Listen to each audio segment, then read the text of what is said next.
about benefits and the Pros and cons, if you like, of the dawah in Speaker's Corner. Yeah. Now, obviously, this is it's somewhat of a subjective discussion, right? Yes. There'll be people that fall on both sides. Yes. Some people say that it's more negative, some say there's more positives. Generally, would you acknowledge, bro, that there is an issue Yes. underlying there, which is that Muslims, generally speaking, are not adopting what you're saying, which is good characteristics and good mannerisms Yes. in conveying the message there? Yes. 100%. Look, the thing is, what happens is, look, there's pros and cons. Yeah. I believe generally the pros outweigh it because it's globally watched. Yeah? And a lot of the times people, yes, they hear the arguments, etc. Muslims, Iman, they want to hear it. You know, they use these arguments and apply it in their dawah as well. It's good, you know. But what we forget is that, yes, you're empowering the Muslims, etc. But is that going to come at the cost of, okay, you're preserving, what was it my sheikh said? You're preserving the capital. No, that was another. Don't worry, I got it confused. But it's important that, for example, while you're doing that, you're preserving the Muslims. You're losing like newcomers. Yeah. So now there has to be balance. When you go into the Speaker's Corner, you see it's like Transformers. You transform. You know, it's like a robot. You transform. I'm in Speaker's Corner now. Yeah. Algorithm. Superman. Superman. Superman. Yeah. The thing is that what I've realized as Salam, our organization, the reason why we called it sharing affection, love, and mercy, is that because we want to change that, man. We really want to change that. Our philosophy, you can say, is let people see Islam. Let not people hear Islam. Let people see Islam in our actions.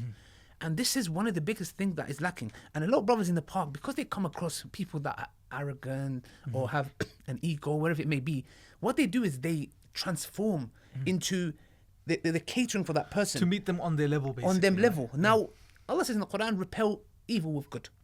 Sometimes, okay, you need to repel evil with evil sometimes, obviously, but the best is Allah subhanahu wa ta'ala tells us. But like, for example, like a person like David Wood, he needs somebody like hijab.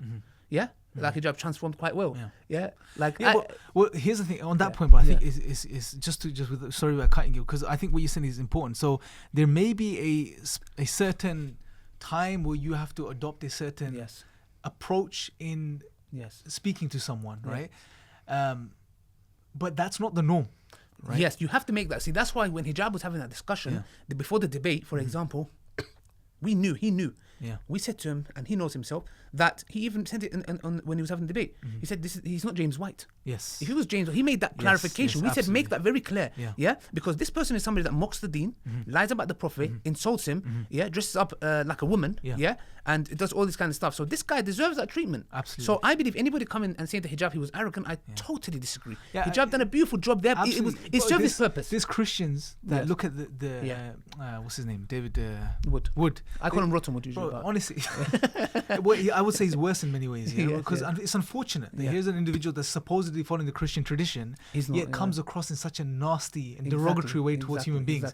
And I think there's Christians out there that recognize this and actually.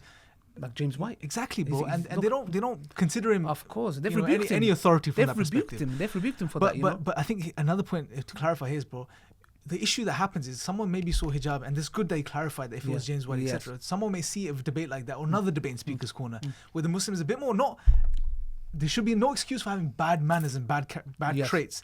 Obviously, at times you can come across more assertive and more forceful, but still maintaining good characters and manners. Very true. Now, but unfortunately, that doesn't happen in some cases. Sadly, But what ends up happening sometimes is some young Muslim brother or sister is watching this debate online, and they think, okay, they take the points, but they also take the characteristics and they apply it to John down the road, right? Which is a problem in and of itself. That's exactly what I was about to say. So how do you try counter this? What do you do personally to try counter? That's what I was going to say. That's why when I said, for example, when you're dealing with a specific person that's arrogant, and you're talking to them in that manner, what Speaker's Corner does is because it's a routine. Because you see, I've been watching some videos on the subconscious mind, because subconsciously what you're doing is you're programming yourself. Every Sunday you're going there and you're talking to this person. What's happening now is that you're carrying that. Not only forget dawah, you're taking that home.